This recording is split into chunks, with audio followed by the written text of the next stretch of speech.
बना चुकी हूँ। अभी तक उनका रिवीजन एक बार आप देख चुके हो, पढ़ चुके हो, लेकिन उनका रिवीजन एक बार जाते जाते हम रिवीजन भी कर लेते हैं एग्जाम में जाने से पहले आपके, उनको एक बार रिवाइज ज़रूर कर लें। तो यहाँ पर जितने भी हमने बात की है, पीछे जितने भी क्वेश्चन हमने पढ़े हैं, किए हैं, उन्हीं का रिवीजन इस वीडियो में होने वाला है। नेक्स्ट वीडियो में भी जो बचेंगे उन पर हम रिवीजन करेंगे, पर मैक्सिमम जितने भी हो सकेगा कवर इस वीडियो में हम करने की कोशिश करेंगे। वीडियो काफ़ी लंबा होने वाला है। आप लोगों की डिमांड थी कि मैम टेस्ट सीरीज लेके आइए, सैम्पल पेपर, तो सैम्पल पेपर में यही होगा जो भी मैंने इंपॉर्टेंट क्वेश्चन बनाए हैं डेफिनेटली, क्योंकि मुझे विश्वास है कि जिस तरह का मैंने ये अपना बनाया है, जितना भी पढ़ाया है आपको अपने चैनल पे, उसमें से आपको बहुत बहुत हेल्प मिलने वाली है, बहुत बहुत तैयारी आपकी उसमें से हो जाएगी, क्योंकि इस तरह का HPSSB आपका एग्ज़ाम में क्वेश्चन पूछता है। तो आइए शुरू करते हैं। हसन निज़ामी और फ़ख-ए-मुदब्बिर किसके दरबारी कवि थे? तो ये दो थे, हसन निज़ामी और फ़ख-ए-मुदब्बिर। ये कुतुबुद्दीन ऐबक के दरबारी कवि थे। पूरा डिटेल में तो नहीं, पर थोड़ा बहुत हम देख लेंगे। कुतुबुद्दीन ऐबक के जो बेटा था ऐबक का, उसका नाम था हमारे पास इल्तुतमिश। इल्तुतमिश ने, कुतुबुद्दीन ऐबक ने जो है कुतुब मीनार की जो है नींव रखी थी, और बल्कि इल्तुतमिश जो उसका पुत्र था, उसने इसका पूरा निर्माण करवा दिया था। मोहम्मद बिन कासिम ने भारत पर आक्रमण कब किया? तो मोहम्मद बिन कासिम ने भारत पर 712 में किया था आक्रमण। 712, ऑप्शन नंबर बी इसका सही जवाब है। नेक्स्ट क्वेश्चन है, नटराज की कांस्य मूर्ति किस वंश से संबंधित है? तो नटराज की जो कांस्य मूर्ति है वो चोल वंश से संबंधित है। नेक्स्ट है, किस सल्तनत कालीन राजा ने अपने अमीरों के बीच उसकी इजाजत के बिना दावतों त्योहारों को मनाने पर रोक लगा दी थी? तो भाई ऐसा है, जो हमारा मूवी में भी आया था, रणवीर सिंह ने मूवी की थी उसके नाम से, वो है अलाउद्दीन खिलजी। इसने जो है अपनी इच्छा के बगैर जो है, जो बड़े बड़े अमीर थे, उनको वो ना तो कोई दावत दे सकते थे, ना ही कोई त्यौहार मना सकते थे, उसकी इच्छा के बगैर। नेक्स्ट क्वेश्चन है, बाबर ने भारत का सबसे शक्तिशाली राजा किसे बताया है? भारत का सबसे शक्तिशाली राजा बाबर ने किसको बताया है? बाबर ने बताया है कृष्णदेव राय को। ऑप्शन नंबर एक इसके लिए सही जवाब हो जाता है। नेक्स्ट क्वेश्चन है, अलाई दरवाजा किसका प्रवेश द्वार है? यहाँ पर जो इसका सही जवाब है, ऑप्शन कुतुब मीनार है, जामा मस्जिद, लाल किला, ताजमहल, बट कुतुब मीनार का जो है अलाई दरवाजा प्रवेश दरबार है, क्या बोलते हैं, द्वार है, दरवाजा है। कबीर किसके शिष्य थे? ऑप्शंस हैं रामानंद, वल्लभाचार्य, चैतन्य महाप्रभु, या इनमें से कोई नहीं। तो जो आपके कबीर जी थे रामानंद जी के शिष्य। नेक्स्ट क्वेश्चन है, अकबरनामा किस भाषा में है? फारसी, चगताई, उर्दू या हिंदी? तो जो भाई अकबरनामा है यह फारसी में है। नेक्स्ट क्वेश्चन, मोहम्मद बिन गोरी का अंतिम अभियान किसके खिलाफ था? तो मोहम्मद बिन गोरी जो है उसका अंतिम जो अभियान था वो था खोखरों के खिलाफ था। नेक्स्ट क्वेश्चन, इल्तुतमिश द्वारा 175 ग्राम का जारी किया गया सिक्का किस धातु का था? तो सबसे पहली बात है, इल्तुतमिश किसका पुत्र था? मैंने आपको बता चुकी हूँ, कुतुबुद्दीन ऐबक का पुत्र था। इसने कुतुब मीनार का पूरा मतलब निर्माण इसने किया, नींव उसने रखी थी, इसके बाप ने, मीन्स टू से उसके पिता ने, कुतुबुद्दीन ऐबक ने। और 175 ग्राम, ये पूछा जाता है कि एक जो इल्तुतमिश ने सिक्का जारी किया था उसका वेट कितना था? 175 ग्राम का इसने सिक्का, चांदी का सिक्का, जिसको टंका बोला गया, ठीक है, टंका। तो इसके लिए जो सही जवाब हो जाता है ये है आपका ऑप्शन हो गया चांदी, ऑप्शन नंबर बी। चलिए नेक्स्ट देखते हैं। Battle of Chausa in 1539 was fort between Humayun and which of the following? तो जो इसका सही जवाब है, हुमायूं और शेरशाह सूरी के बीच में लड़ी गई थी ये चौसा का युद्ध। ये बहुत बार पूछा जाता है। कब हुआ था ये? 1539 में हुआ था, ठीक है, चौसा का युद्ध 1539 में। पानीपत का पहला युद्ध, दूसरा युद्ध, तीसरा युद्ध किस किस के बीच में लड़ा गया था, ये भी पूछा जाता है। नेक्स्ट क्वेश्चन है, विच सिख गुरु कंपाइल्ड द आदि ग्रंथ? तो यहाँ पर ऑप्शन है गुरु नानक देव, गुरु अंगद, गुरु रामदास और गुरु अर्जुन देव। तो इसका जो सही जवाब है option number 4, Guru Arjun Dev. Which day was observed by Muslim League as a deliverance day? तो कौन सा दिन मनाया जाता है? 22 दिसंबर 1939 का। Who presided over the first session of Indian National Congress? तो कौन थे? Bankim Chandra Banerjee. Next question, which of the following has largest number of satellite. तो सबसे ज़्यादा सैटेलाइट्स किसके पास हैं? जुपिटर। एक बार इनको जरूर देख लेना भाई, ग्रहों को, सौरमंडल जरूर चेक कर लेना।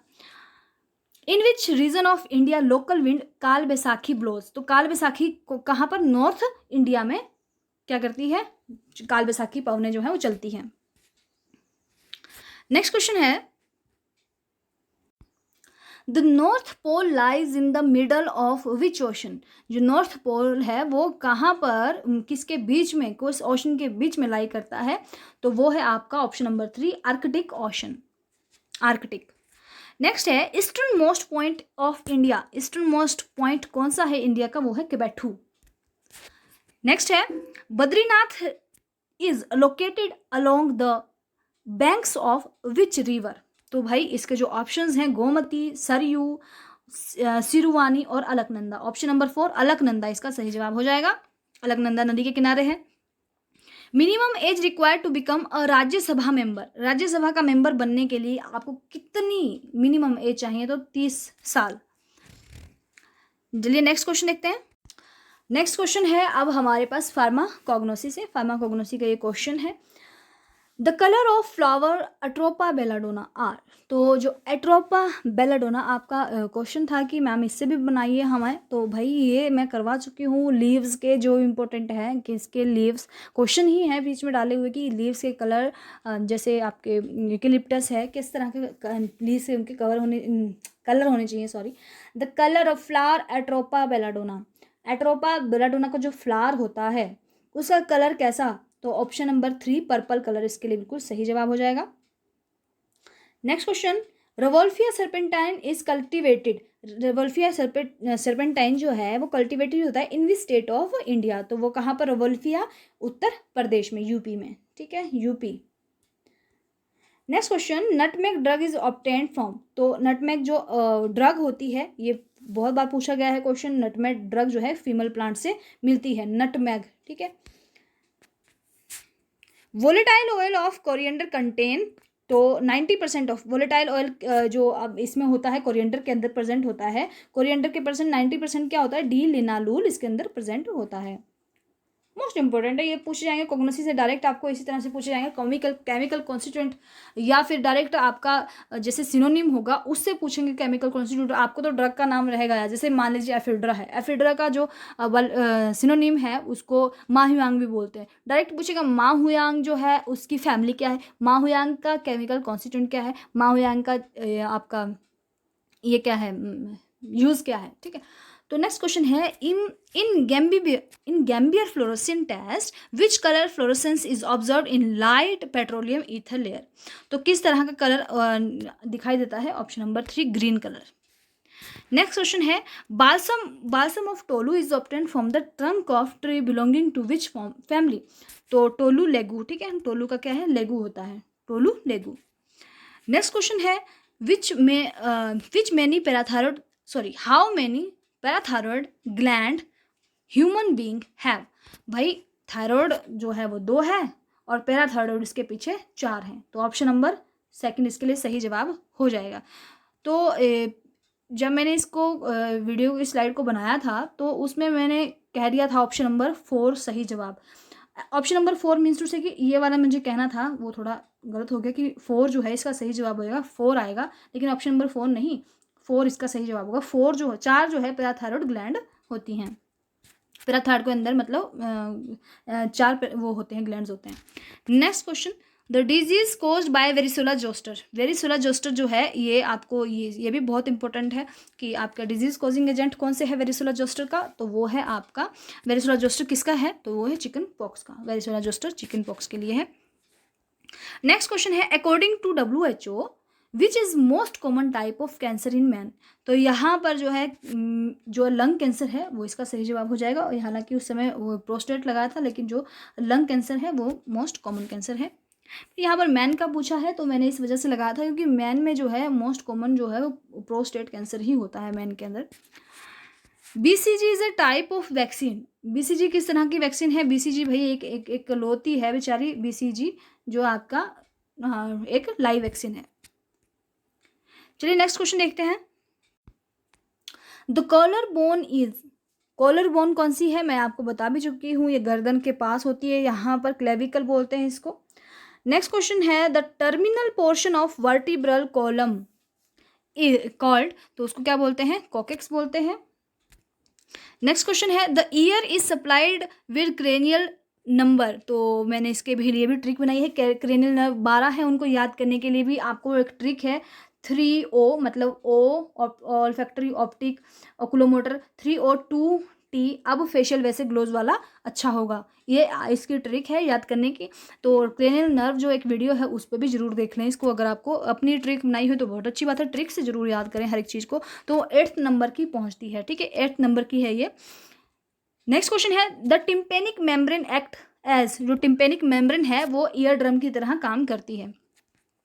वेस्टिब्यूल्स इज प्रेजेंट इन, तो वेस्टिब्यूल जो है, आप वेस्टिबुलर जो क्रेनियल नर्व है वो कहाँ पर लाई करती है, वो इंटरनल ईयर के अंदर। ईयर का स्ट्रक्चर भी मैंने आपको बताया था, टेलीग्राम पे भी भेजा है मैंने आपको, तो वहाँ पर ज़रूर देख लें। Which one of these resembles snail shell, तो स्नेल की तरह एक हमारे कान के अंदर होती है शेल, तो उसको क्या बोलते हैं, उसका नाम है कोचलिया। नेक्स्ट है which cranial nerve is attached with the eye, तो 3O 2T, O, ठीक है, ये होता है ऑल्फैक्टरी, ये होता है ऑप्टिक, ये होता है ओकुलोमोटर। तो ऑप्टिक नर्व जो है हमारी आंख की है, तो ये हो गई फर्स्ट, सेकंड और थर्ड, ये होगी सेकंड, ऑप्शन नंबर सेकंड इसके लिए, थर्ड सेकंड इसके लिए सही हो गया। The light rays enter through, बिल्कुल हमारे सीधा जब लाइट रेज आती है तो कॉर्निया पे पड़ती है। नेचुरली अक्रिंग मेल हार्मोन, तो आप सभी को पता होगा ये है टेस्टोस्टेरोन।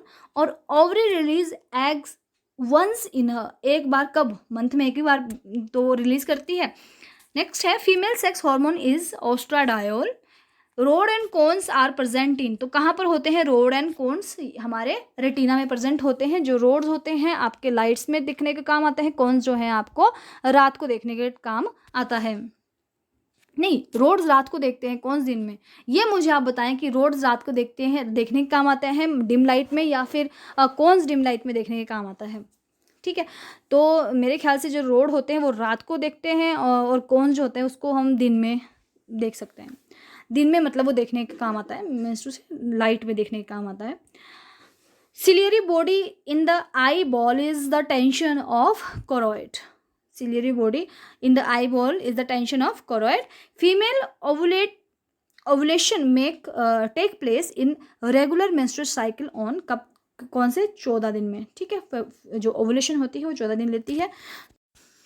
सो नेक्स्ट क्वेश्चन है केमिकली डैप्सोन क्या है, एंटी माइक्रोबियल ड्रग है, और इसका केमिकली कैसे लिखते हैं इसको, डैप्सोन क्या होता है, DDS भी बोलते हैं इसको, DDS डाइमेनो डाइफिनाइल सल्फोन, ठीक है। तो इसका जो सही जवाब है वो है 4,4 डाइमेनो डाइफिनाइल सल्फोन। केमिकली कैफीन क्या है, तो केमिकली कैफीन ये इस तरह से होता है, कैफीन, फिर इसके डेरिवेटिव है थियोफाइलिन और थियोब्रोमिन, ठीक है, ये 3 है, ये थियोब्रोमिन।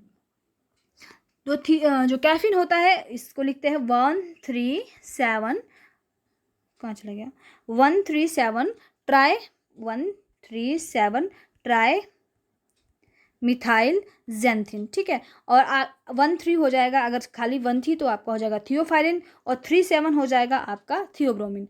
तो यहाँ पर पूछा गया है आपसे कि केमिकली, यहाँ पर हम फ्यूरासामाइड पे गलत पहुँच गए।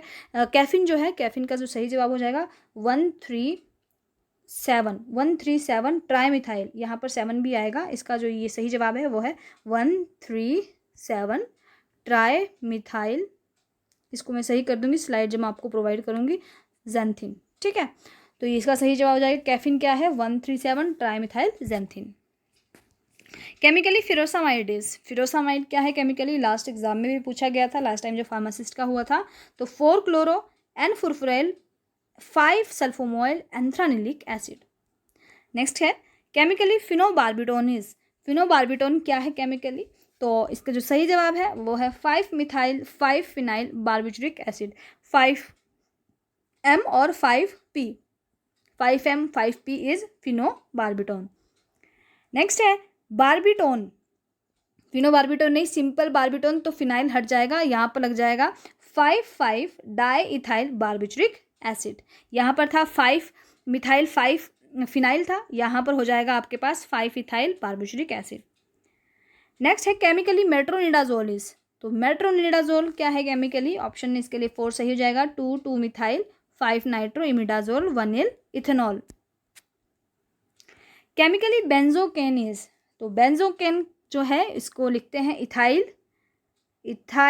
पी अमाइनो बेंजोएट, ठीक है, अमाइनो बेंजोएट, इसको याद रखना है आपको। बेंजोकेन को लिखते हैं इथाइल पी अमाइनो बेंजोएट, और प्रोकेन को लिखते हैं option number first 2 di ethyl amino ethyl P amino benzoate. तो ये हमारे पास केमिस्ट्री से कुछ क्वेश्चन थे। अब बात करते हैं हम कुछ क्वेश्चन हमने बायोफार्मास्यूटिक्स के भी कवर किए थे।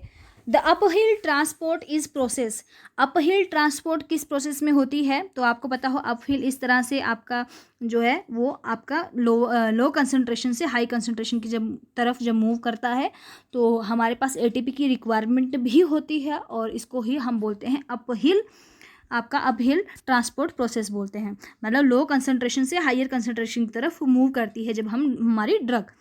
तो यहाँ पर इसका जो सही जवाब हो जाएगा अपहिल किस में होती है, एक्टिव के अंदर, ठीक है। तो ऑप्शन नंबर 1 इसके लिए सही।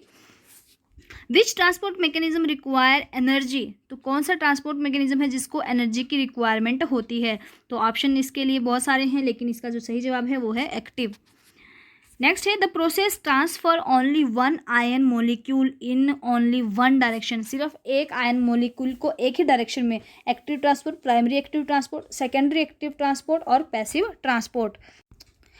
तो इसका जो सही जवाब है हमारे पास प्राइमरी एक्टिव ट्रांसपोर्ट के अंदर एक ही तरह के आयन को ये मूव करता है, ठीक है, एक ही डायरेक्शन में, ट्रांसफर ओनली 1 आयन और 1 molecule in only 1 direction. Done. So हमारे पास ये हो गया ऑप्शन नंबर 2 इसके लिए सही जवाब। नेक्स्ट है drug diffuse from a region of higher concentration to lower concentration. अब लोअर से हायर की तरफ हमने बात कर लिया, अब है हायर कंसंट्रेशन से लोअर कंसंट्रेशन की तरफ ड्रग मूव अगर करती है तो किस तरह का हमारे पास होता है, active diffusion, secondary active diffusion या फिर पैसिव डिफ्यूज़न। यहाँ पर लोअर से हायर की तरफ गए थे जिसमें कि एनर्जी की रिक्वायरमेंट हुई थी, तो ये था हमारे पास एक्टिव। अपहिल जाता है, लेकिन यहाँ पर पूछ रहा है region of higher concentration to lower concentration, मतलब इस तरह से नीचे की तरफ आएगा ड्रग, तो ये होता है हमारे पास पैसिव डिफ्यूजन के अंदर। ऑप्शन नंबर इसके लिए जो है 3 सही जवाब हो जाएगा।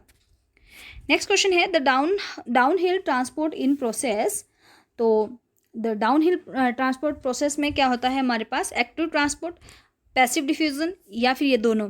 डाउन हिल में क्या होता है हमारे पास कि आपका लोअर कंसंट्रेशन से हायर कंसंट्रेशन से लोअर कंसंट्रेशन की तरफ आता है, डाउन हिल होता है हमारे पास पैसिव के अंदर। तो इसका जो सही जवाब हो जाएगा option number 2 passive diffusion. Passive diffusion best expressed by, तो किस से बेस्ट एक्सप्रेस किया जाता है, ये किया जाता है फिक्स लो के द्वारा।